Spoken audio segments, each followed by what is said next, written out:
Let's be completely honest. Are you happy with your job? The fact is, a huge number of people can't say yes to that.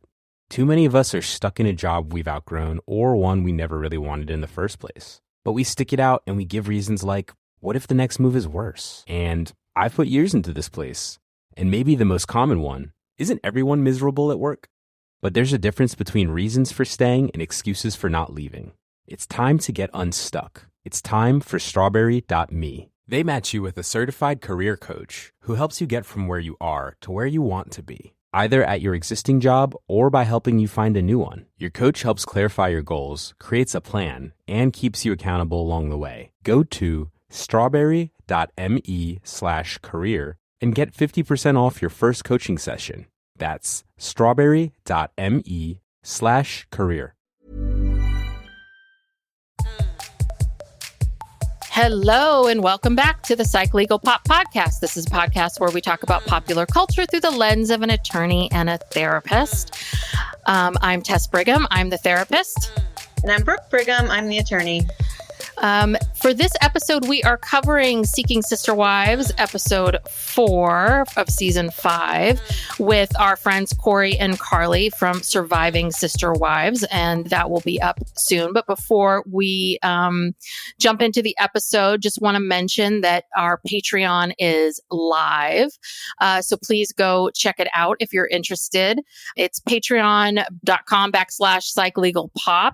So what you would get with Patreon, we just have one tier right now. It's an $8 tier. You get a weekly show where we talk about what's going on in pop culture, things that are happening in our lives, and just sort of our takes on, what's just sort of happening in the world.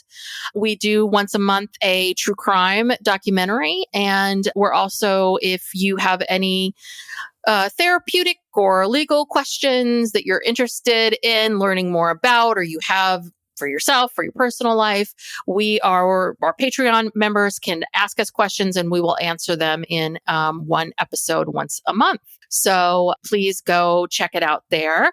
And another way to support us and this podcast is to please give us a 5-star rating and review. It really does help us out, as well as subscribe to the podcast if you haven't already. All right. I think that's it.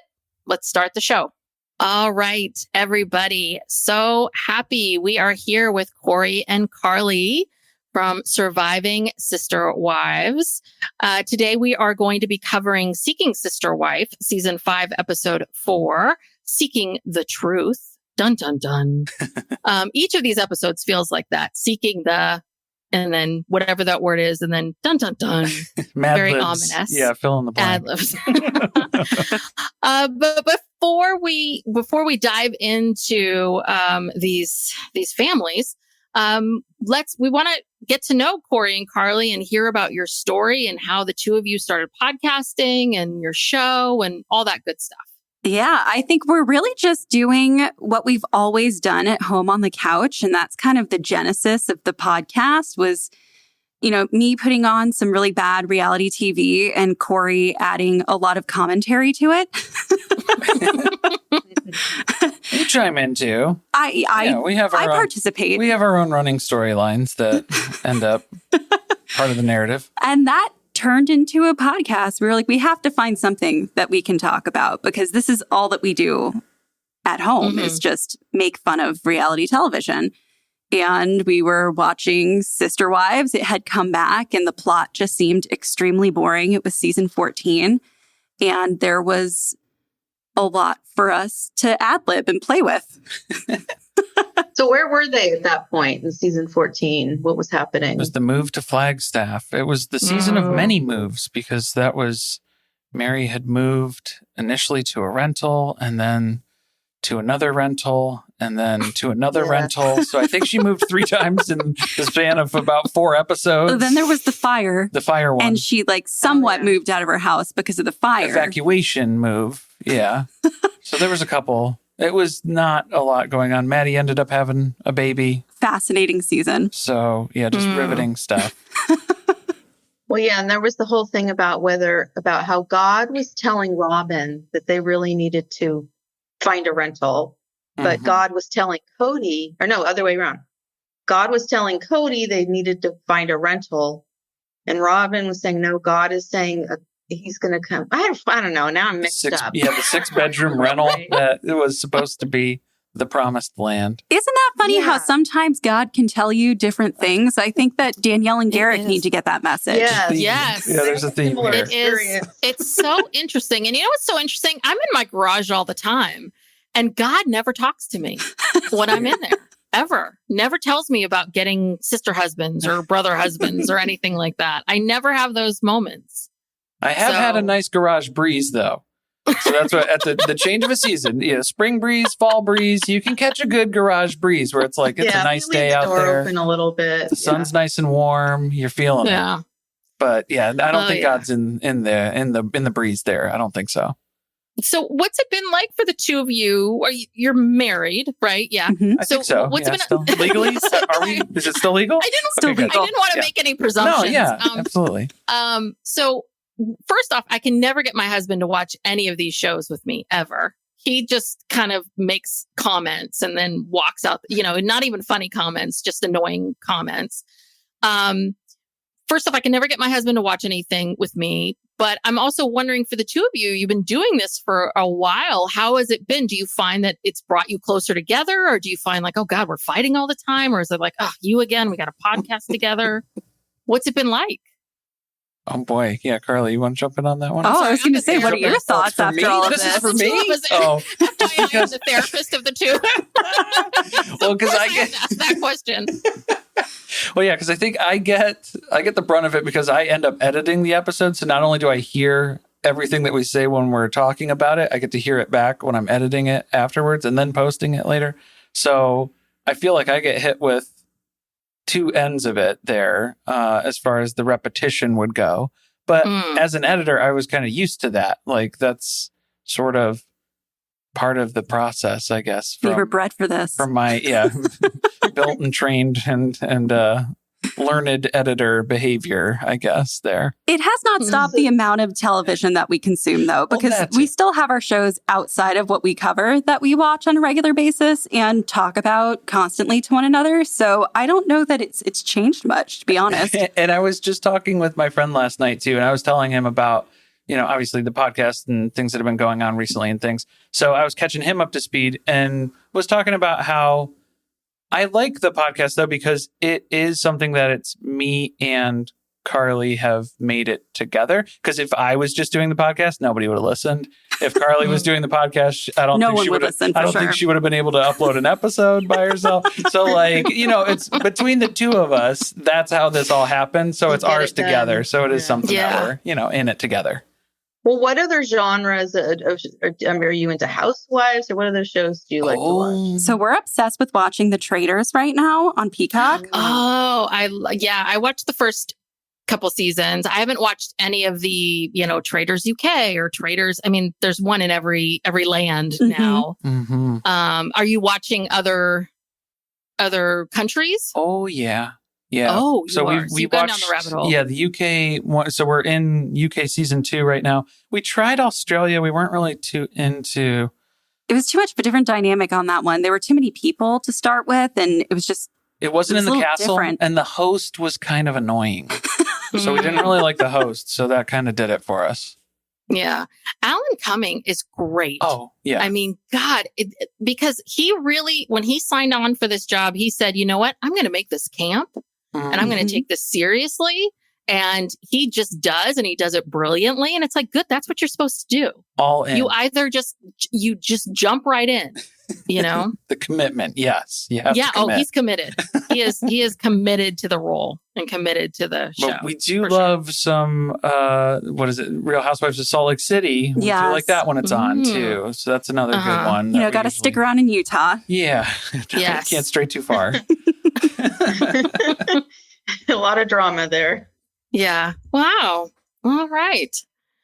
Well, when you were talking about how it was you needed the two of you to do the show, that's pretty much how it's been for us as well. Back in 2019, because I'm a therapist, I'm a coach. I've been kind of out in the world, sort of, trying to be out there. I, write and I do lots of different things. And I was going to, and I have a lot of friends who have podcasts. So I was going to start this podcast by myself, and it was awful. It was, I never released anything. I remember sitting again in my garage. God wasn't talking to me then either, but I was sitting in my garage trying to record, and I hated it. I was like, I hated talking to no one. I hated talking to, and I just couldn't do it. And so I sort of put it away, and 2020 happened, and then a lot of other things happened. And then somehow, every time Brooke and I got on the phone together, my husband would say, that's a podcast right there, the two of you. Because I was always fascinated listening to all these podcasters talking about these legal issues. And then I would go to Brooke and say, well, what's really going on here? Like, tell me what the law is. And then we would talk about the psychological things, and we're like, oh yeah, this is a podcast. Right. And it's the same thing. It's a little bit of, neither of us know how to upload anything. That's my husband, but it's almost like you need the other person, you needed them, because they're sort of the missing link, the missing piece of why it works. And just the fact, obviously the two of you are married, so that gives you built-in chemistry. We've known each other for 50 years, Brooke and I. So that gives us a built-in chemistry and history. And that's hard. You can't always find that. Yeah. That's hard to find. Absolutely. Yeah. Yeah. So. Yeah. And then the Sister Wives came in when, what was it, season 17, when things started to get good. And we did a podcast very early on. It was probably like podcast number 5. Yeah. Where I explained Sister Wives to Tess, because I haven't even watched all the seasons. Right. What is up with this show? Everybody's talking about it. And I'm like, well, let me explain it to you. Because I had been watching it since it started. And it was just one of those shows it was always on my DVR. And when I had watched everything else, I would watch Sister Wives. Because it was so boring that, I felt obligated. And then you're so vested in it and you can't stop. And then finally it started to get good. So I remember we went to LA to visit my daughter, and I had just subscribed to Ace and Caitlin's or I guess it was their free Sister Wives feed, or maybe it was the Patreon. I don't know. But anyway, I introduced Tess to it in the car, and we listened to it all the way home, for like 6 hours straight. Yeah. Like, back to back to back to back. And then she wanted more. And then she went and subscribed. And so she drank the Kool-Aid. She was in. But those were our highest rated shows. We would do all these other shows. We talked about like the Kardashians or Britney Spears or this or that. And it was like, And then even now when we go back and look, a year and a half later, it's still, those are the shows that people downloaded. Those are the ones. And so we were like, well, we can't get away from it. We just have to just keep going. We can't stop. Into our repertoire. Yes, exactly. The dedicated fan base. Yeah, absolutely. Yes. Yes. But it is a funny show. Everything happens, and then nothing happens all at once. Every episode. It feels like a lot happens and then nothing happens. And, But today we are talking about seeking sister wife. So where should we begin? I think you recap the same way we do, where we go family by family, couple by couple. Seems to be. So, do we start with the most insane, explosive one, or the semi-insane, or the? Let's go for it. Let's go with Merryfields. Let's go in. You want to go right into the Merryfields? Yeah. Okay. Well, I've got my black tank top on. I put on my black tank top. You're ready to go. Do you have your engagement ring in your pocket? Well, I guess I gotta go find that. I'm desperate to have sex with this new person I just met. It's great that you have the black tank top. I have the cheeky bikini bottom, so that's good. I've showered. I'm ready to go. For the recording. Yeah, we're only on like day 3, I think. Oh, I know. I was just thinking there, and I think all of this happened in one day. I mean, I think this was one day of their trip, right? Yeah. This whole episode was one day. Yeah. Yeah. I thought this was hands down the best thing I've ever watched, because you were watching a man slowly realize, oh, I'm not going to get laid tonight. Yeah. I'm not going to have sex tonight, am I? And it might not happen not this week. Yeah. Like at all. Yes. No, it went from tonight to like in the next couple days to this week to at all. It's gone. And it is sad to watch. It is really sad to watch. Well, do you have, because I know, Carly, you rewrite the blurbs, right? I do. I actually did not rewrite this one yet. Okay. I know, that's a real bummer. I ran out of time, unfortunately. But this was a crazy episode. Like the fact that this all occurs in one day, the fact that Roberta number 2 is like so her emotional IQ is like dialed in. And she is saying all the things that they are not ready for. Mm-hmm. Yeah. I was like, oh, Natalia's with it. Yeah. Like she really knows what's going on here. Like we've really underestimated her. And I was listening to your show and you brought up something that I also was wondering too, which is they're saying that she just graduated from law school. So why do you want to pick up and leave? Yeah. Why would you do that now? Yeah. The timing seems off. And then it's just so funny to us that there's this realization that the Merrifields are coming to between Garrick and Danielle, where they're like, this woman is nothing like Roberta. And it's like, yes, because this is a totally different person. They just thought that like, oh, I'll just go pick out another Brazilian. And it was like, guys, no. Yeah, it's like, this isn't the Gap. That's not how this works. Yeah, it's not an assembly line where you go pick. It's like, no, these are people that you're interacting with. So I think that just tends to kind of how Garrick is viewing this entire experience, where there's an objectification that's happening here, and it's hard to argue with that. Yeah. So Roberta was scamming them, and it was a long scam. I didn't realize Danielle said that she was in their life for 3.5 years. Yeah, she was here for a long time. The long haul. She was getting money out of them and trips. And so, she wasn't playing the long game.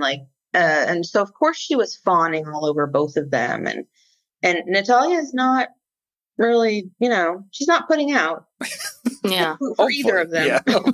She's not, There's still time left. Garrick's not going to give up. He's going to try. Yeah, he'll try. Then we start this episode and it sounds like Garrick's already trying to want to recruit French chef wife number 3. He's joking with Nathalia in the kitchen. And it's like, I don't think we have this dialed in yet. I don't think we're locked in with this 3 group that we have before we're going to add wife number 3. I think this one's kind of rocky, to say the least. Oh, yeah. No kidding. Well, this whole, that whole thing where they wanted to have, the episode starts off with them and they're making lunch or something's happening. And Garrick is so creepy with like him rubbing on Natalia's shoulder while she's, and it's even more egregious that they were with Roberta for 3.5 years and they did not learn it's Portuguese, right? Oh, yeah. Correct. Yes. They didn't learn one phrase? No. Some basics? Anything? Not one thing at all. I think he said C at one point, but I don't, but I'm fairly positive that that's Spanish, which is not the same as Portuguese. And I'm not even sure. I'm not 100% sure if it's the same to say C as yes, a confirmation. But yeah. And the one phrase that we do here is Nathalia knows how to say translator, please. Translator app, please. My gosh. But when Nathalia and Danielle, they go aside. So basically, Nathalia wants to spend time alone. Garrick looks panicked. He's a little like, oh, okay, just the two of you. They go off and they start talking. I was like, good. Natalia's asking really good questions. Very These good are questions. Good questions, challenging questions. Like saying to her and really challenging her with, hey, you keep saying this is God's plan, but God wouldn't want you to be this unhappy. And you're telling me you're happy, you're fine, but your emotions, the way in which you're interacting, the look on your face, none of that matches. And Danielle, who looks like she hasn't slept in 4 days, is like, do I seem sad? It's very apparent that you are sad. Constantly crying. Yeah. Eyes all puffy. Yeah. What? You think I'm sad right now? Am I sad? Do I look sad? No, I'm happy. I'm happy. This is what I want, really. I'm just terrified. Maybe that's what you're picking up on. Maybe it's the utter terror that is just emanating from me. And then, sure enough, I don't know how long they were out there talking, but sure enough, Garrick shows up. I'm like, I knew it. I knew he would not be able to handle the two of them just talking alone. Oh, he was lurking during that whole conversation, trying to listen as intently as he could. And he was like, okay, I have to go in there and break this up because Danielle is going to say something that's going to stop me from getting laid this week. That's Yeah. And that's what he needed to do. Do you think he has Danielle's translator app set up to send him an email whenever it translates something? So then he's like, oh no, what are they talking about? Yeah. I got to get in there. He's reading the transcript of everything he said. So, but the big thing was that I think so when he finally shows up, so he's trying to assess what the situation is. And what is it? Is it Nathalia that says, well, Danielle says that she's afraid. And Garrick's like, you told her you're afraid? Like, what? Because Danielle's like, oh no, just to be clear, I did not say that. And Nathalia, maybe she scrolled up on the app and pointed it out or something. Again, if there is a transcript of this translation that's happening, remember, do you recall when you said, you told me just now, a few moments ago, that you are indeed afraid? And that was what happened. So Danielle has to kind of fess up to this. She's caught in a lie because she's telling Garrick immediately, oh no, I did not tell her I'm afraid. I promise you. Even though I did. I did, though. Yeah. Garrick is like, you are going to blow up my whole plan. And yeah, this Nathalia is smart. She's very smart. And she's talking about how I can't go and I'm giving up my life basically to go live with you. And I can't do that under these circumstances. They're not over, at least Danielle is not over Roberta. Yeah. I had to Natalia's only 25, 26 years old. She's very young. She's, there's a real big power dynamic here. That's completely lopsided. I have to give her a lot of credit because I think that you have to give her credit just for even saying, hey, something's off here. And then when they push back, it would be really easy to be like, oh, okay, sorry, I didn't mean anything by it. But she then really stood her ground and was like, no, that's not what I'm seeing. Like, please do not gaslight me here. Like, yeah. I have eyes. I can see. If God spoke to you the way that you say that he spoke to you, why is Danielle so upset all the time with things? Yeah. So it's these good, comparison points and connections that she is making, and she's calling attention to them. I got curious because we had the aside part where Garrick had mentioned, he reminds everyone that he's had visions from the Lord about 5 wives, burgers, and fries. So he's talking about, he's going to franchise here. I think that's what's going on. And that's what he's working towards. But if that's the vision, do we think maybe, could it have been that these 5 wives, were they all simultaneous in the vision? Maybe you're just going to get divorced a lot. Could that be a possibility? Maybe. I don't know if Nathalia knows about the plan for 5 wives. I don't think she does. Yeah, it doesn't seem like she was aware of that. Well, and Danielle even mentions one of the reasons why Danielle is so bereft during this whole thing is that she reminds everybody, she divorced Garrick. Yeah. When she clearly didn't want to, but in order to have his vision come true and get a 90-day fiance visa or whatever they had to do, and that all fell apart.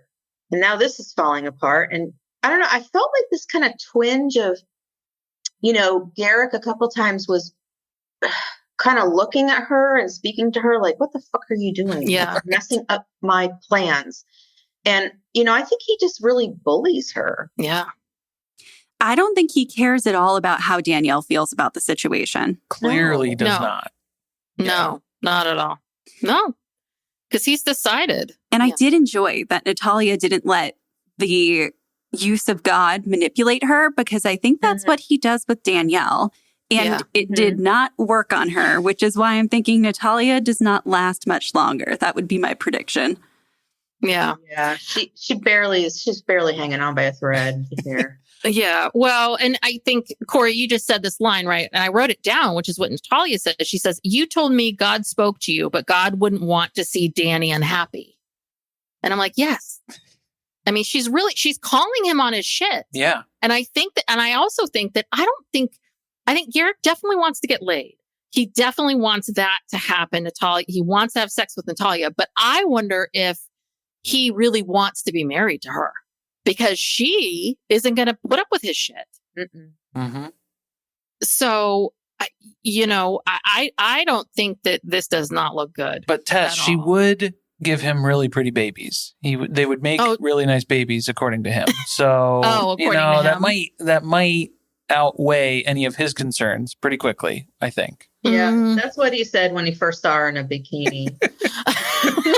That's how beautiful the children would be. And it's like, that's immediately not where you start. Procreation. Right. Yeah. Don't start there. And then Garrick says, well, I don't think Danny's unhappy. It's like, let her speak for herself. And then Nathalia tells him to leave. Yeah, she's like, I got to get to the bottom of this. Slow claps for that. He didn't even know what to do when she was like, okay, actually, I'm going to just talk to Danielle alone. You can leave now. Yeah. I was like, good. And he just looked like, oh, crap, I got to go. Uh-oh. Okay. Here, like with the footsteps, like, he's really like right around the corner. Like, well, I'm leaving now. Yeah. So then they all sit down for that awkward lunch. Oh, man. And we still haven't heard anything from Nathalia's mom. I want to hear what she thinks. She's completely MIA. Have we even seen her? Well, she was at the table. She was sitting next to Nathalia. But we've never heard her speak. She has not. She must not have a translator app. Or right. They didn't download her one. Yeah. Garrick, he doesn't want her involved in this. So he disabled her translator app. I was worried that we lost one of the kids at the cenote or something too, because I only saw the one kid sitting down for lunch. That's true. And I was like, oh no. But I think he might just be behind the camera. He might have just been filming. So they've relegated him to the crew position for now. Yeah, they told him if you see any good translator conversations, please get out your iPhone and start filming. You feel this awkward feeling around the table right now, just that atmosphere, the tenseness in the air. Just pull your cell phone out and just hit record whenever you feel that feeling. Okay? The producers thank you. Yeah. Yeah. And then we come back. So, this is their first big segment. And then the second segment was that we see this whole thing about that Garrick got caught. He got caught. I mean, this was beautiful. That Garrick still had a bunch of, I guess, profiles up on a ton of dating apps. So I didn't watch this. I didn't watch the show before this season. So is that how they've been meeting all these women? Is through these apps? Yeah. So they've been using dating apps to meet various Brazilian women, apparently. Specifically Brazilian women. So they're only turned on for Brazil. Location Brazil. Restricted. Yeah. And maybe that's why I know when he said that there's like 10 apps that are on the phone, and I was like, are there that many dating apps? Yeah, like, I didn't know that there were that many to be on. I can't even think of that many. So unless he has like a US version and Brazilian versions of everything specifically that he's downloaded, I'm not sure. He couldn't understand it, though, if it was the Brazilian version. If the Portuguese terms and conditions, he wouldn't be able to agree with that. He doesn't know what he's agreeing to. He's got like a translator app on one end and then the phone, and he's trying to like understand how to talk to these people through Tinder. Tinder Brazil. Yeah, Tinder Portuguese. Yeah, that was weird. I didn't know that there were so many, but basically Nathalia, again, which shows you that I don't think this is really going to work, that she calls him out again because I guess she picked up his phone to use the translator app, and Garrick did not plan this very well because apparently a notification popped up So I met my husband before all of this stuff. So I don't even know how any of these things work. But like, I guess if someone can say, if someone messages you back or someone likes you or someone swipes on you, that notification will pop up. Well, yeah, you can set your notifications so that every single time someone likes your comment or picture or profile or sends you a message, you get a notification. And that's like dopamine hits for Garrick. Yeah. He's getting those all day long. Turn your push notifications off, dude. Right? Just At the very least, if you're not going to delete them, at least turn the notifications off. Yeah. Well, that just shows you how deep into this he is and now he's being sloppy. Mm-hmm. He's getting caught. He's playing dumb too, because she's like, "What? Excuse me, what is this?" And he's like, "Oh, is that an app? Did that? How did? Like, I don't even know. What is this? Did I download? How did I download? I have a profile on there. Was that from my iPhone update? Did they give me another U2 album in my iTunes that I can't get rid of? What is going on?" Oh, Lordy. And but the best is when they interview Garrick by himself in that talking head, he basically cops to it. He's like, "Oh, I don't know what to say." He doesn't even have an excuse for us, the viewer. No. He has no excuse for us. It's basically like, I just want to move on from this. I don't know what to do. I don't know what to say. I'm, essentially he doesn't say I'm caught, but like, I don't know what to say. So I'm just going to keep cooking. Well, and I made a mistake. Sorry, I got caught making the mistake, because it wasn't an apology for, "Oh, I'm sorry that I'm still on this app or that I betrayed your trust," or it's not that. It's, "Oops, sorry you had to see that." Mm-hmm. Because I still like seeing those notifications. I want to go back to the 5 wives. I need those. I need those. Because if she knows that the expectation is there are going to be 5 wives in total, then couldn't he just say, "Yeah, I didn't delete the apps because our plan is to have an even bigger family"? Well, that's what he told Danielle. Because she, back in Colorado, she wanted him to delete all the apps. And he said, "Well, no, because we're going to be searching for more wives. So I'll just leave them for now. But she wanted him to delete them. She wanted him to get rid of them for now. And he said, no, it's going to be too much to have to redo all these profiles. It's 10 different apps. That's a lot of time. Per profile? Man. Yes. So he did not want to have to do all that work over again if you delete your account. So that's why he had to keep them. And then God came to him and told him not to turn off the push notifications. Right. he needed those coming. Yeah. But then when Nathalia said, "You need to delete these," like he said, "Oh, okay." And that's what set Danielle off. Mm-hmm. She was like, "Oh, well, you wouldn't do it for me, but you'll do it for her." No question. And that's when I just started really thinking, "Oh God, someone please save Danielle." Yeah. Well, Danielle's not ready for this, because if that's setting you off, there is a lot more that's going to be coming down the road here for you. Comparison is the thief of joy, Danielle. Yes, we know. Yes. Well, but but you can feel like her emotions are right there on the surface, that there are so many of these things throughout their lives, throughout their marriage, that she comes to him for and wants and needs. And he just, I think, dismisses them or doesn't listen to them. And then he sees like, "Oh, you're going to do it for her. You're going to do it for this person and that person. Like, where am I in all of this?" And I just think this is this moment in time. And I got the sense, just to back up for a second, I got the sense that the whole thing was that when he and Nathalia started getting serious, he told Nathalia, "I'm going to delete all my profiles," that she never asked him. But she was annoyed when she saw that he was still on there, that he had lied to her. But either way, it just shows you very, very clearly, like he's lying to both women. Uh-huh. He's not considering anybody's feelings but his own. And Danielle, I think, is starting to see like, wow, I'm already being dismissed by this one person. What's going to happen when we're looking for wife number 5? Danielle's not even on the trips by then. Right. Yeah. She's at home. She's, I don't know where she is. You're too much of a naysayer, Danielle. You keep scaring all these women off by being so sad and depressed. So you can't come anymore to Mexico. Yeah, you're bumming us out on vacation here. I can't handle it. But oh my gosh, have you seen their afraid? Have you seen their Instagram lives? They've been doing those. Oh God, no. They do Instagram lives. Oh my gosh, they had they had the bright idea to start doing Instagram lives this season. I think they did one, maybe two episodes. They did two now, yeah. Well, they did one together, and then after this last episode, Garrick did not participate in the live because he had a migraine.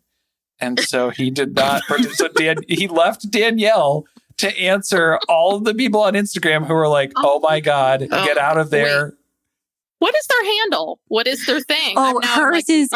They're not the Merrifield School of Grooming. I don't think so. No, that's different kinds of grooming, I think. Get ready for it. It's wifey_Merrifield, I'm pretty sure. Oh, wow. Is Danielle's Instagram handle. Mm-hmm. Yeah, and she also Garrick refers to Danielle and Nathalia as sister. Well, when you and sister, when you they did that with Roberta. Creepy. Yeah, they did that with Roberta too. That is so creepy. And ladies and gentlemen, this is Roberta number 2. So it's basically they're just doing all the same stuff with Nathalia now. Do people just troll them on these lives, or do they ask them actual questions? So I think what kind of things. Oh, I think people were going to be out for Garrick on this last one because everybody saw the app situation. So I don't think he wanted to answer for any of that. So he avoided this one. Yeah. A lot of the comments look very similar to like what Mary's comments used to look like on Instagram, which was just like, why are you with this man? You need to leave him. He's manipulating you. Don't you see it? Mm-hmm. And I think she comes prepared with a list of questions, to be honest. I don't know where they came from, but I'm pretty sure she was not reading them live as they were coming up. Because again, a lot of the comments were just, negative stuff about Garrick. Mm-hmm. My personal favorite was Garrick gives me a migraine. That was the excuse. Oh, man. Oh, Lord. I found her. Her thing says, official wing woman to my husband. Oy. That was the first thing that's written about her. That's how she describes herself. That's the first thing. Oh, and then there's this, I'm just glancing through. There's one video in here of Garrick in the shower with sunglasses on. Oh, Lord. God, this could be a show right here. Just scrolling through their feed. Does he have a tank top on in the shower? Or? No, it's in the shower. He's naked. Uh-oh. I feel like Garrick would be like a Tobias Never Nude, though. Like I feel like that's like another comfort blanket thing for him is the tank top, and he will never take it off. Because I don't think he had time to take it off when he had sex with Roberta. Oh, no. When Danielle was getting her luggage out of the other room. Instantaneously. And so, yeah, I don't know. Maybe it's just, it's a comfort thing. Yeah. She hasn't been on here that long, actually, because she doesn't have that many posts or pictures. All right. Well, this will be my Saturday night. Save that for the lives. We'll see if they come back, if they're brave enough to do another one. But oh, Lord. I mean, but Garrick he's a funny one. I mean, there's something I cannot put my finger on him. It's almost like on some levels he has no shame. It's like, do you not see yourself? You have little or no awareness at all, like zero. Yeah. And the way he speaks, just the way he speaks is a little odd. He misses words. I don't know if you've noticed that I don't know. It's just like, not the brightest bulb. It's like slimy though, too. It's just, it reeks of self. Like it's all for his benefit. Nobody else on the planet matters. It's just for him. And everything that he does is justified by God to him. And so he has the righteousness in everything that he sets out to do. And it just seems that's what's a little bit off for me, I think, about it, is we've equated him to, he would probably be a good cult leader if he had a little bit more charisma, because he is kind of, he needs more. He's not like boisterous enough on top of it too. Because I think he gets very controlled in individual settings, but he's not really good at the mass appeal. Mm-hmm. Yeah. Okay. All right. Well, speaking of cult leaders, Should we move on to we should move on to the Ryans. Yeah. Wow. Becky and Justin. So have you heard the controversy? What a wild ride We that was. have. We have not talked about it yet, though. That was something that we right. discovered, I think, after we recorded our last episode, which really justified a lot of how we were feeling about Becky and Justin, because there was something really off about them. Oh, yeah. It explains a lot. It explains a lot. And did you mention, I think they said this at the end. I thought this was so weird. They mentioned that they have been seeking a sister wife for 20 years. Yes. And I think they did mention it was their, oh gosh, what was her name? There was the other, Stephanie, where I guess they'd been courting her for, what was it, like the last 9 months or something like that. So, and then she's just too wishy-washy and back She and got the forth. ick. I think that's what it was. Yeah, she was coming to her senses here. Yeah. Well, and we see them next week going to stalk her. Yeah. Yes. Right? That creeped me out too, where they don't have consent to come visit her. Like she was like, don't come here. And they got in the car and they're doing it anyway. Boundaries. Yeah. We have a boundary problem. Not good. Yeah. Yeah. Yeah, they're jumping the fence to get to her. Psych Legal Pop will be back after these messages. Hello, this is Tess Brigham, one half of the podcast Psych Legal Pop. When I'm not podcasting with my sister and analyzing pop culture, I'm a speaker who talks about mental health in the workplace. In today's post-pandemic hybrid working world, mental health matters more than ever. I specialize in empowering organizations to retain their valuable employees. I understand the unique challenges facing young adults in today's world, and I'm here to bridge the gap. So head over to my website, www.tessbrigham.com, to learn more about my speaking services and how I can help your organization reach new heights of success. Let's revolutionize your organization's approach to mental health and employee retention. Visit www.tessbrigham.com to explore how we can collaborate. This message comes from Jackson. Taxes aren't something you can only think about once a year. With investments, planning for tax day is year-round. Fortunately, Jackson offers tax-efficient products. Visit jackson.com for more information on how our products can make your tax bill a little bit less painful. Jackson is short for Jackson Financial Incorporated, Jackson National Life Insurance Company, Lansing, Michigan, and Jackson National Life Insurance Company of New York, Purchase, New York. Yeah, so this is actually her stepfather, was this man named Tony Alamo, and he was a pretty notorious cult leader, and he was married to girls as young as 8 years old. Some of his former wives that he married when they were teens and preteens, they were on an episode of Oprah, told their stories. So, I mean, this is real. This is a legitimate thing. And he was sentenced to 175 years in prison for sex charges and For transporting 5 girls across state lines for sex. Somehow, other thing. Yeah, somehow still not enough time, I don't think, for no. that. Well, he's dead now. Yeah, Yeah. he died in prison, luckily. Yeah. But yeah, he was convicted of 10, child rape offenses in 2009. Anyway, so this is why she's so comfortable with polygamy, I guess. He said that it was just growing up, it was just something that people did, but this isn't really, polygamy is not the same as a cult where people are being forced to do things and children are being trafficked. I mean, yeah, polygamy isn't an 8-year-old marrying an 8-year-old. Child bride. Yeah. That's a different category. I'm just really shocked that I guess I'm not shocked, right? Because TLC notoriously does not do very well with casting. They cast people with all kinds of dark pasts, but I would be upset if I was the Browns and found out that this is someone that they cast on a show about polygamy when they've been on TV for 18 seasons now, trying to show people that that is not the way that all polygamy looks.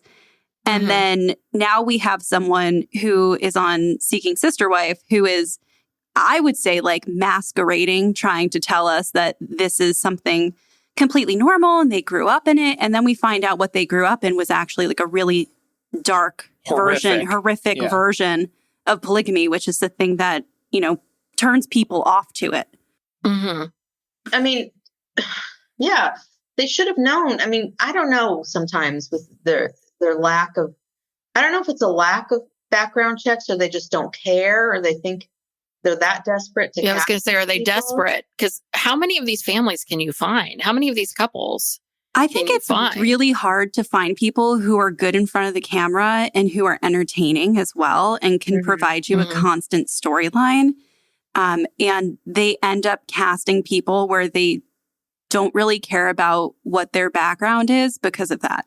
Like, that's how we get Big Ed. That's how we get Angela on 90 Day Fiancé. She started on Maury. It was the the drama has always been there.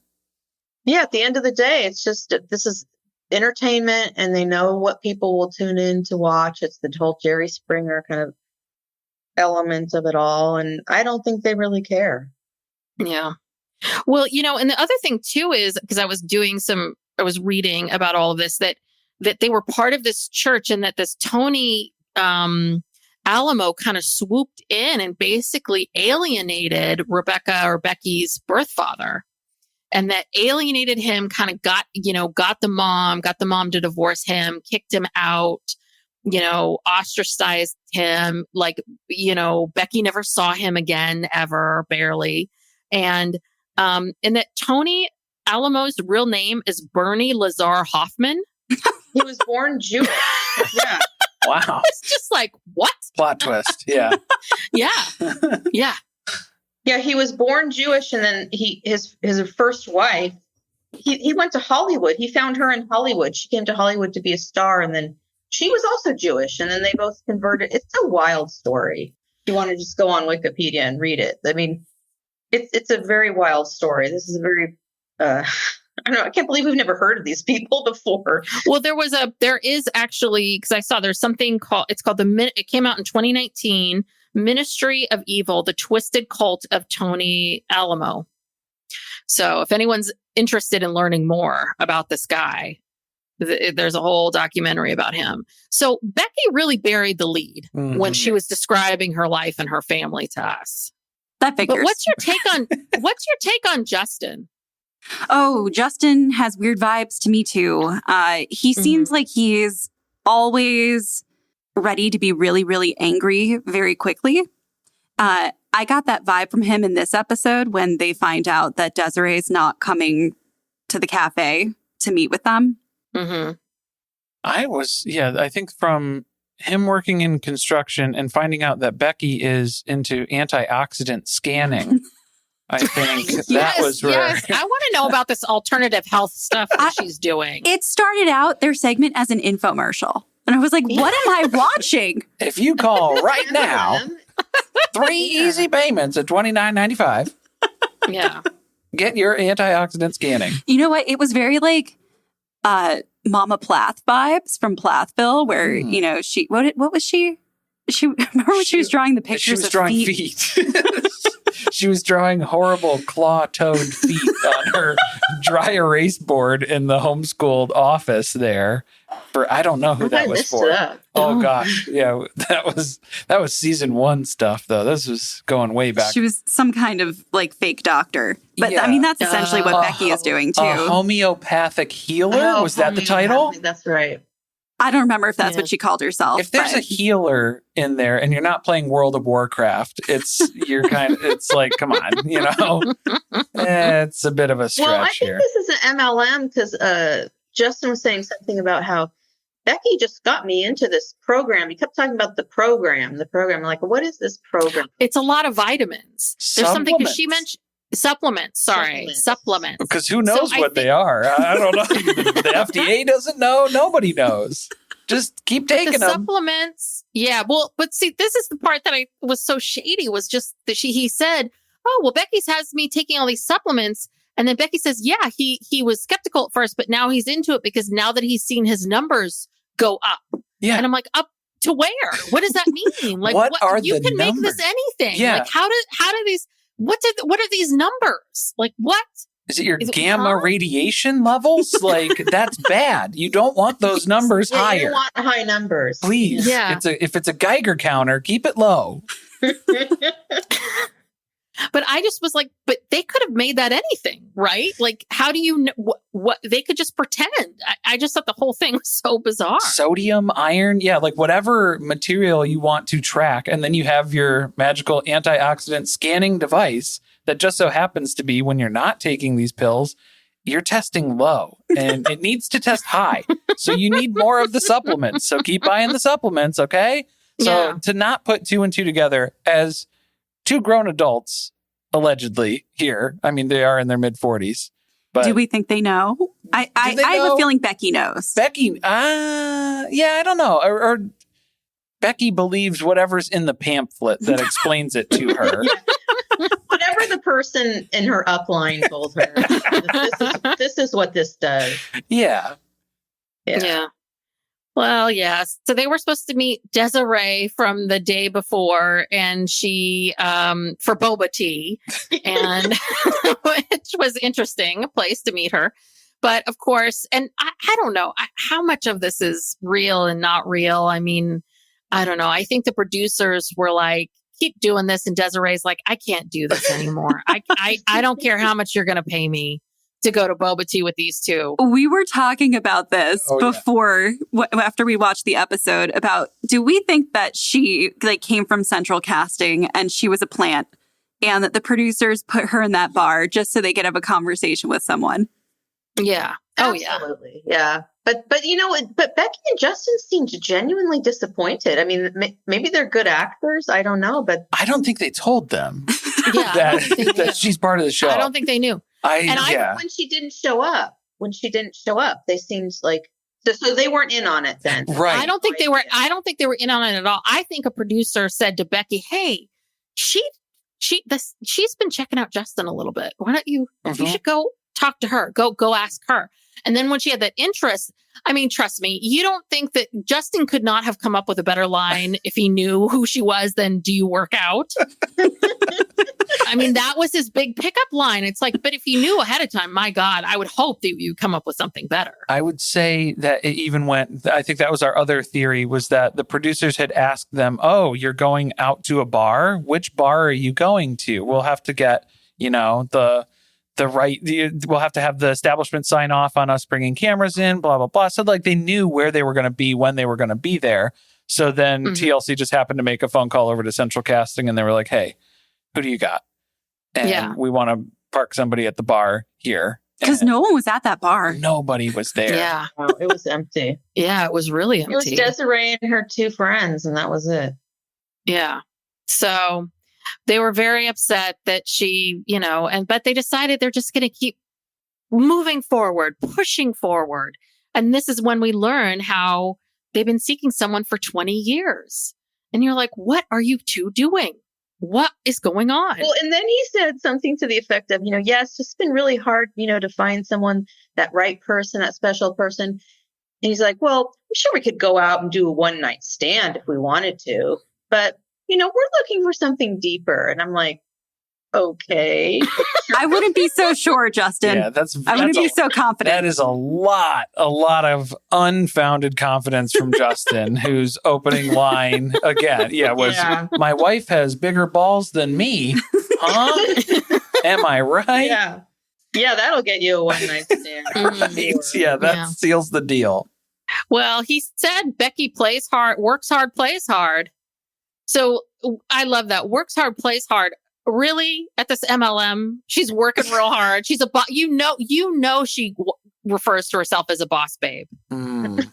She's still calling herself that she's got some pillow that says boss babe on it. That she's really leaning into that. Yeah, she's stitched it on. All right. So then we've got the Davises or the Sherwood family. Where do we want to go next? Let's do the Sherwoods. Okay. Because these guys are fascinating. Oh, yeah. I find them very interesting because I've been thinking about this, just as one would think about the Sherwood family in their spare time. I was thinking about this whole, it felt like, obviously it was not a good lunch. I mean, we all with Grace and Shane, but the whole time I was just thinking about this, like how this is really on Ashley, because how did Shane know that Grace didn't want to meet with him? Do you know what I mean? She told him. Well, yes, yeah, I know, but that's the thing. I feel like Ashley kind of set this up for failure. Do you know what I mean? Is this just me? That she just sort of kept going out with Grace, and then Grace would, I don't know exactly what Grace would say to her, but I think Grace was maybe a little apprehensive and a little bit this and back and forth. But Ashley could have found a different way to approach Shane about this and said, well, she seems a little apprehensive, but let's give it some time. Give me some more time. Let's talk to her. Let's figure it out. But I think she just went back to Shane and just said, oh, she doesn't want to meet you yet. Well, she'll meet you at some point, but she doesn't want to meet you. And I think my theory is, I think that Ashley just loves bugging the shit out of Shane. I think she loves torturing him a little. That's my new theory. They have a weird relationship dynamic to me, and I can't exactly put my finger on it. I don't really know how I feel about Shane completely yet. I do think that lunch with Grace went very badly, and that a lot of it was how Grace interacted with him. But I don't know. I just feel like I'm not exactly sure about him yet. And I agree. I feel like Ashley did the teenage girl thing where you go back and you tell your friend or your sibling or whoever you want to confide in about the person that you're going out with. And you tell them the worst thing, the worst version. Yes. Yeah. Yeah. Or you're not very diplomatic about it, or you're not right. Because I do think that there are, and this sort of shows you how she's a bit of a novice at this. I think that there's a little bit of, there has to be a certain amount of tact and, communication skills when you are navigating these kinds of relationships because, right. I mean, listen, Grace wasn't my favorite person. And, I understand why Shane reacted he did. I don't think Grace was very friendly with him about things. I think she could have been better. But at the same time, I just feel like, Ashley, how did you present the other one to them? That they both show up to this lunch really already with their guards up. Yeah. That's what I meant. Yeah, I think it was Shane, even if he didn't know that Grace didn't want to meet with him, it had been, 5-6 dates where he hadn't been introduced yet. So I feel like he probably had a general idea, even if Ashley wasn't telling him outright, hey, there doesn't really seem to be an interest to meet you. So I think that was Shane's initial red flag, which then put him on the defensive. And then it didn't go well, obviously, because then they were kind of going at each other at this initial meeting instead of trying to get to know each other. She did a little bit of the Cody Brown thing, right? Where you leak like a sieve and you tell the one sister wife all the negative things about the other one or that the other one has said about you. And then you go do the same thing with the other person. I feel like that's what she did. She confided in them about things about each other. And then they came into that lunch really unhappy with one another. And Ashley was making the connection with Grace. And the connection on that level was that, oh yeah, Shane's kind of a doof or whatever it was that she was confiding in Grace for those moments. So that was where Ashley felt that initial connection. And maybe that's just kind of the general, Ashley doesn't know how to speak about Shane unless she's complaining about him to people. So maybe that's something that she needs to work on if that's the way that she presented it to Grace. Yeah. I just felt like there was something, it just felt like, yeah, Ashley, you did not set up either of these people for success. You really, as the person that's in between them, you really... Ashley's not a nice person. She's not a good person. There's something wrong with her. Everything she's doing to this poor guy. We talked about this before. It's I think, if she had all these doubts about him and she wasn't 100% sure about her sexuality or Shane or whatever, she should have not gotten married or gotten divorced before she started having kids or something. And now she's drugged this guy into this. He doesn't want anything to do with this. And he's just desperately trying to make her happy and keep his family together. And I don't like Ashley. I just think she's just got bad intentions and she's, I don't know. It really does seem like all of it is about Ashley, right? Like Yes. it's all about her being able to have an open relationship and Shane just finding a way to accept it. It's always whoever's initiating the searching of what's going on, and then everybody else just needs to fall in line and accommodate that because that's what this person needs. So I think that's kind of the interesting dynamic, and that's kind of the shared struggle for a lot of these storylines. Yeah, because Ashley's no different than Garrick. She's just not using God as an excuse, you know? She's not saying, well, God told me to do this, but she's doing the same thing. Yeah. No, it's true. And it's also, it's so funny because we see her in this episode going on a date with Sara, who's very pretty. And so it's like, God, lady, you've got a young kid, you're married, you're a psychiatrist, and you're really pregnant. Like you can, and she's got like, time for dating. She's dating like on social media. I'm like, I have a fraction of those things going on. I'm exhausted. I'm exhausted. Do anything, but she's really going for it. Like she really, and she meets Sara on social media. It's like, okay, all right. What is? Like you're just you're like scrolling each other's Instagrams, but Sara seems to be a much better fit, or seems to be a little bit because I think Grace apparently, really didn't ever date someone who was in another relationship. And I think she was always uncomfortable with that. I think that was part of it. So, but Sara has dated couples before. So she was very open. She's very open to meeting Shane. But did you guys see this where the camera kept showing us their hands and their feet? And the two of them sitting close together, and their feet and their hands. Did you notice that? It was like back. I didn't pick up on that. No, I didn't pick up on that either. I was too distracted thinking about how she brought soup to a park. To a park bench. To the park. Not even like a picnic table. Yeah. Did you bring a straw too? Like, how am I going to do this? I wasn't watching that at all. The food. That's where I go every time. It's always, if there's food in the scene, I'm on it. Well, I got excited about lobster roll. I was like, ooh, lobster roll. I was kind of in there, but then I was like, God, why do they keep showing us and I don't know if they were trying to show us that their bodies were like close together, or their feet, but they weren't really touching. But it seemed like, I don't know. Many times, many shots over and Brooke, you picked this up. You saw that? It was weird. I think they were kind of rubbing their legs and feet together, and then they, the camera was just not fast enough to catch it. But I think they were just trying to show that these two really have a lot of chemistry. Yes. I do actually remember one of the shots with the feet, because I was like, what are they? I started to get confused about, are they wearing the same shoes? Like, why do they keep showing their feet? Maybe they traded shoes. Both were wearing these sundresses. They both looked, right? They dressed very much alike. Yeah. But they have this date on a park bench, and it seems like they have a lot of chemistry, and so they're going to hang out again. And Ashley is just like, well, I'm going to kiss you. And she just goes right in and kisses her. And but this was hands down the best line, and probably the best line of the episode, which is when Ashley says, this is what it's supposed to be like when you're attracted to someone. Oh, yeah. Telling. Very telling.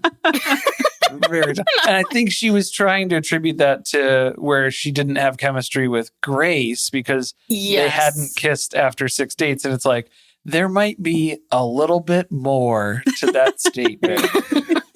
Oh, it was very telling. I knew that. I think it's one of those sayings that one of those things that therapists always pick up on, where it's like, I know you were referring to Grace, but I think there's something more about. There's some subconscious, unconscious stuff coming up here, like, because I don't think she's that into. I really just don't think she's that into Shane.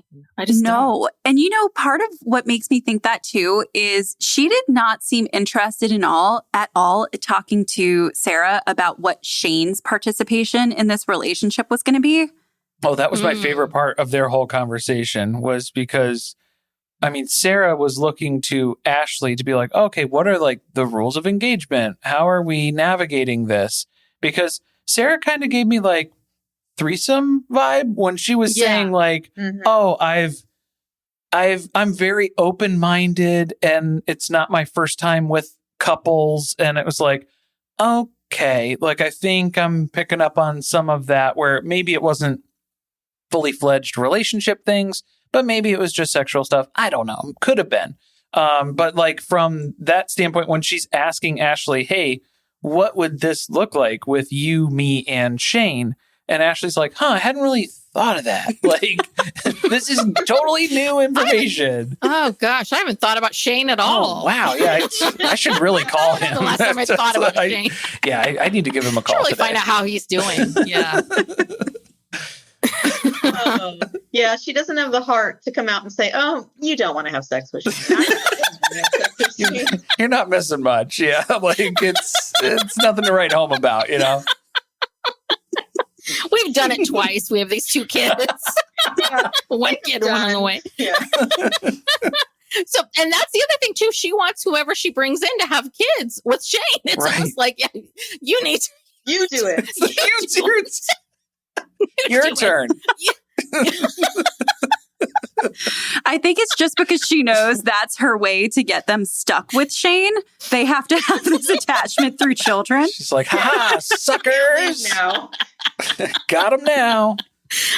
Well, Ashley really is.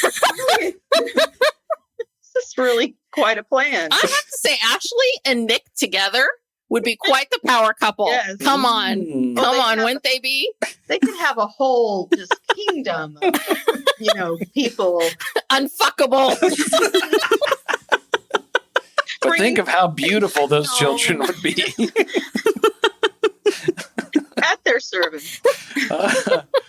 I feel really bad for Shane in the backyard playing with all those dogs. I was just like, oh, Shane, find someone who's really going to love you. There's someone out there for you, Shane. There is. Dude's having the time of his life. He's playing with those dogs. He's having the time of his life. He's Poor doing guy. great. The pineapple shirt bothered me, though, I think, more than anything. The what? The pineapple the pineapple shirt? So Did you pick up on that? I saw that, too. That's a swinger thing, isn't it? Yes, the upside-down pineapple or whatever? Yes. Yeah, it's like, come on, man. He had a pineapple shirt and a gold chain. Gosh. I was like, oh. And maybe this is like Shane's like, I'm a swinger now. I'm part of this poly community. I got to lean into this. He's adapting to the lifestyle. Polygamy. I didn't choose the polygamy life. Polygamy life chose me. So that's what's going on. So he went to like whatever the department store is at Wayland, Massachusetts, and told the people there, hey, I need some swinger poly Coming stuff. out. He typed in swinger stuff at wayfair.com, and that was the first thing that popped up. Yes. And they're like, oh, who are you having sex with, Shane? No one. But I'm hoping. Someone eventually picks me. I'm hoping someone picks up on this pineapple shirt. It's not my turn this date, so it's not. I don't get to, unfortunately. Oh. All right. Whew. All right. He's gonna. Okay, we gotta move on. He's gonna find another avenue for that Yes. aggression. Yeah, the axe throwing. Yeah. Oh, the axe throwing. Yeah. Oh my God. That's how he gets all the aggression out. Yeah, he's not having sex, so he throws axes competitively. And plays beer pong, or what was it? Yeah, I think it was competitive beer pong. A lot of competitive things that aren't normally competitive by nature, but regular curricular activities, just social situations, but yeah. Make it competitive. It's interesting sports to decide to really go all in on. If you flip over to ESPN4, you might see them at the cornhole tournament when they're televising those playoffs. It's almost playoff season. I have no idea.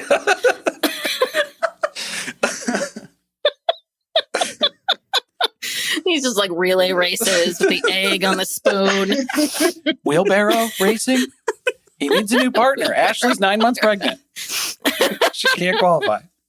Yeah. All right. Should we move on to the Davis family, which they made it seem like this was going to be a big Davis family episode, but it really wasn't. What have we learned? We're just watching them have the same conversation over and over again. Meetings about meetings. Essentially. Yes. Meetings about meetings. And it could have been an email. And then let's meet over here and then let's meet over here. Probably could have been an email too. Yeah. It seemed like it was going to be so good, but it was like anticlimactic after Danielle stormed away from the table and like ran into the bathroom at the end of the last episode.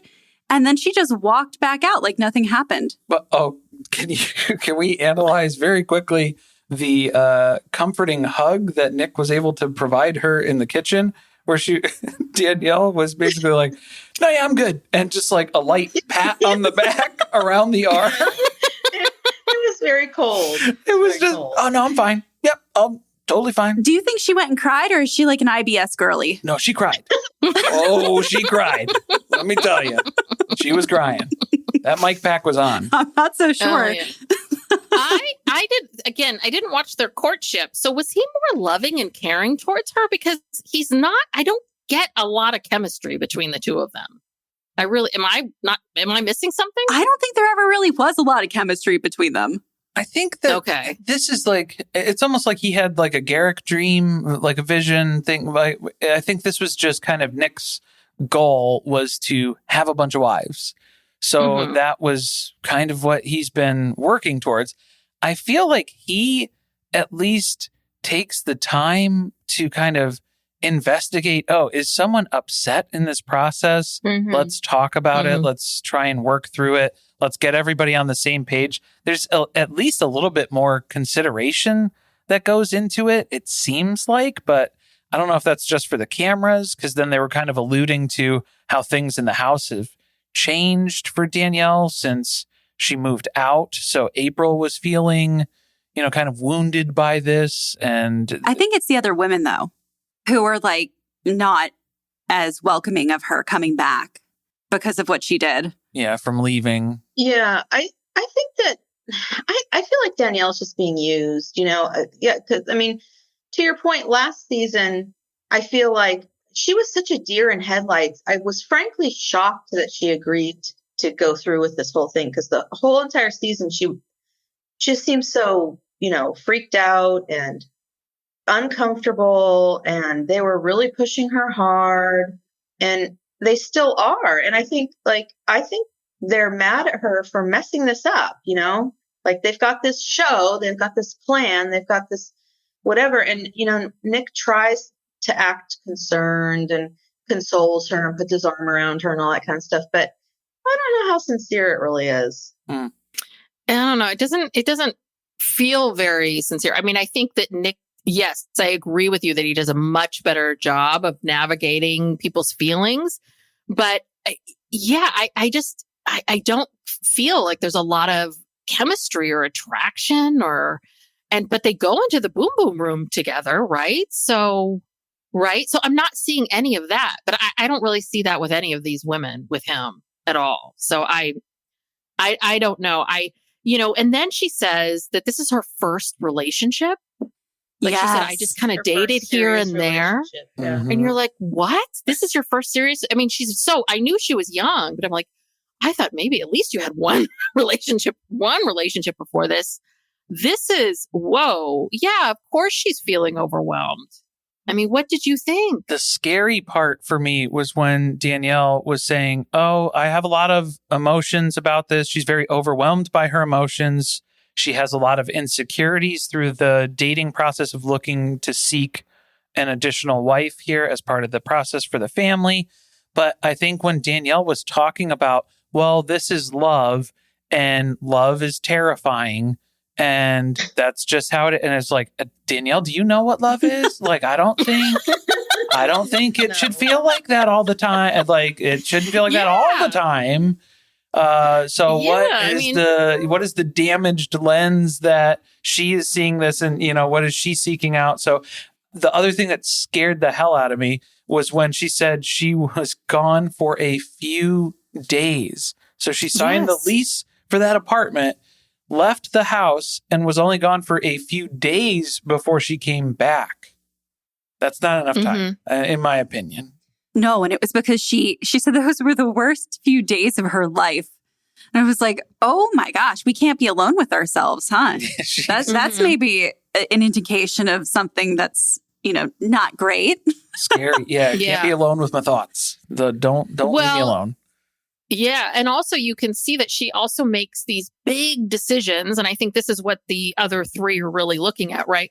She makes these really big decisions and then just sort of acts on them, as opposed to going to them and sitting down and saying, we had seen her say a little bit as we go along, like, listen, I'm a little worried about this. I don't know about bringing in new women, so on and so forth. But it doesn't sound like she really sat down with anybody and said, she didn't, and said, okay, this is how I'm feeling. Okay, now I'm coming back again and I'm saying it again and I'm saying it again. I'm saying it again. Okay, well, no one's really listening to me. So I need to take some space. So I'm going to leave. Right? Like it's almost like she got overwhelmed, signed a lease, packed up her plants, left the place, was home alone for a couple days, right? Didn't like the thoughts in her own head, and then came running back, but still has the lease. But they don't listen to her. I feel like she felt like she had to do something drastic. Yeah. Because to get some attention, because no one's listening to her. And now that she's back, still no one is listening to her. Mm-hmm. But she's not talking to them. But I think she's just being, I don't think they're listening to her, but I don't think that I think that she's saying some things and it's going, I don't think she's really sitting them down and like saying, this is what I'm feeling.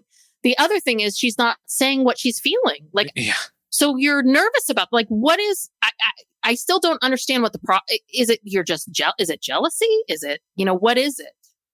I think she was afraid to sit down and have a conversation with them because there is an unfair power dynamic in that household where they just push her into things that she's uncomfortable with. Because it's 3 against 1, because they're all for it. And this is what we signed up for. And you got to do it too. I think she was afraid that she would just right away get pressured into staying and not be able to actually act on what she was thinking out because, that's kind of the way things have gone.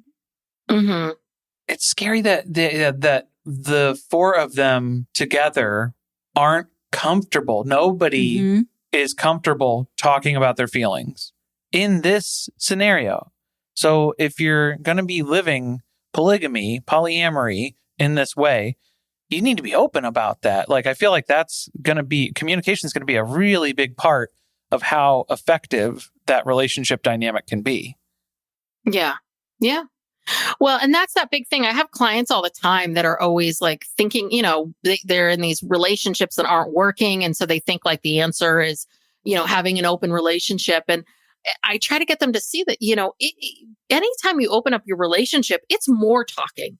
People just assume that means sex. It's no, yes, there's sex, but there's a lot more talking and a lot more communicating and a lot more thinking about people's feelings. I don't like that. There's a lot more of that. So you really have to do that. Yeah, I don't like that stuff. Not on this show. I think she's really outnumbered. I feel really badly for her, actually, because she can't assert herself. They just want her to go along with the program. I don't think they're really listening. Nick tries to throw her a bone. He says he underestimated how difficult this transition would be for her. But they're in the smoothie shop, but that's not enough, Nick. And where's her family? She's very young. Shouldn't her family, do we have any idea where her parents or do we know anything about her? I feel like she was living with her mother last year before she moved in with them or something. I could be wrong. But yeah, she's only 24 now. I think she was 22 when she met them. Wow. Yeah. But this Nick, it's just, he is not going to slow down. He has got to keep staying at home and thinking, and they want to get bigger houses and they need to keep bringing in wives, right? Because if they bring in another wife, doesn't this then mean that April gets to quit her job and stay home and think with Nick? Is this the process? Oh, that's a good theory. Right? That would be good. Every time, this is what Brooke and I were talking about last time. Is it every time you bring in someone new, or do you just get bigger places? Does everything start upgrading? It's lifestyle. Lifestyle inflation, lifestyle creep. Is that what's going on? Yeah. Once But it is like a pyramid scheme. And basically Nick and April are at the top of the pyramid and everyone's on their downline, and they're going to be working forever. Well, and I think Danielle's main reasoning here, or that was part of the conversation that she was having with Nick, and I feel like she does better communicating one-on-one with Nick, where she was like, hey, just a heads up though, if we do start in on the process and I'm not comfortable and I say I'm not comfortable, we need to stop. So even if everybody else is saying this is all good, let's keep moving this along, we need to listen to people who are saying, hey, I'm not ready for this right now. So I think it was maybe Nick needed to come to that understanding too, because maybe he generally didn't realize that was going on. But it seems like that's been the plan. I don't think that they're going to listen to that. I don't think it's going to work. Yeah, I think that's why she's still keeping the lease signed as a backup plan here. Nick says he's concerned about that. Yeah. That she still has this lease. I guess she's not letting it go. I mean, she's back on a trial basis, I guess. But another thing that bothered me was Nick told her that, she needs to have a talk with April because April is just, really hurt by this whole thing. And they showed like scenes from next week with April saying, I don't think you understand, how much you shook things up. It's almost like you got to go to Mama April and, kiss her ass and be like, I'm sorry, I shouldn't have done that. And that right there made me realize this is not equal in any way, shape, or form. It's like Nick and April, and then they've somehow brainwashed Jen, and now they're trying to brainwash Danielle. And Danielle apparently is a little bit stronger minded. Yeah. She's not going to go willingly, I don't think. Yeah. All right. You go, Danielle. You do it. Let's hopefully this is like the emancipation of Danielle. Yes. Hopefully by the end of the season, Danielle's like running out the door. She's gone. Let's hope. All right. Well, that was episode 4. We said it all. That was quite an episode. Yeah. This is a really great show, I have to say. It really is. When I don't know why I'd been sleeping on it. No, it's super entertaining. And like the Davises and the Merrifields just always deliver pretty much every single episode. Well, now the Ryans too. The Ryans they introduced them late, and I think there's going to be plenty of content for that now, especially with the crazy stalking that's going to be happening next week. Well, and then we're going to see the Suludans. I can't pronounce their name, but with they're finally finished eating with his mother. The meal was over. And we see them driving to pick up Regina, and that's going to be really interesting too, because that seems super messy as well. Mm-hmm. Not a good sign when you're missing from 2 episodes. So I have a feeling still haven't brought the person. Yeah, like they're not. There here. must not be a lot of content. I wonder if she sticks around for very long. Yeah, is it that? Is there an issue right out the gate? Do they even make it here? Is it just they turn around and go home? So, yeah, it's not boding That's well. a good point. Yeah, that's why they had to be like, okay, Mom needs to keep eating green beans. Let's just keep stretching this out. Let's keep bugging Mom. What's going on with Mom? Yeah, okay. We can see that. I can see that. All right. Well, this has been a blast. I cried at one point, just laughing so hard at poor Shane's pain. So tell us, where people can find you. Give us all your info. Yeah, we're on everywhere you listen to podcasts. So Apple Podcasts, Spotify. You can check us out over on Acast. And then we also have our Patreon, patreon.com/survivingpod, where we got a bunch of extra episodes and our rewatches in the archives. And we just recapped, what was it? Labyrinth, the movie Labyrinth. So Carly had never seen it. It was quite the episode. Quite the episode. 1986 classic David Bowie, Jim Henson production. So yeah, God, I remember when that movie came out. Horrifying. Carly wasn't a fan. No. We learned that. So I've been singing the music around the house just to bother her. Just to creep me out. Yeah, just to scare her. Yeah. All right. Well, it was great meeting you Yeah. guys finally, and I hope we should do this again. Yes. A lot of fun. Yeah. All right. And we are, please follow us. We also just launched our Patreon. It's Patreon.com/PsychLegalPop. And you can find us on social media at PsychLegalPop on Instagram and or TikTok. And please subscribe and give us a 5-star review and all that good stuff. Thank you so much. Thank you, Corey and Carly. This has been great. Thanks, Tess. Thank you. Brooke. Thanks. All right. Bye. Bye. Bye. The Bleacher Report app is your destination for sports. Right now, the NBA's heating up, March Madness is here, and MLB is almost back. Every day there's a new headline, a new highlight, a new moment you've got to see for yourself. That's why I stay locked in with the Bleacher Report app. For me, it's about staying connected to my sports. I can follow the teams I care about, get real-time scores, breaking news, and highlights all in one place. Download the Bleacher Report app today so you never miss a moment.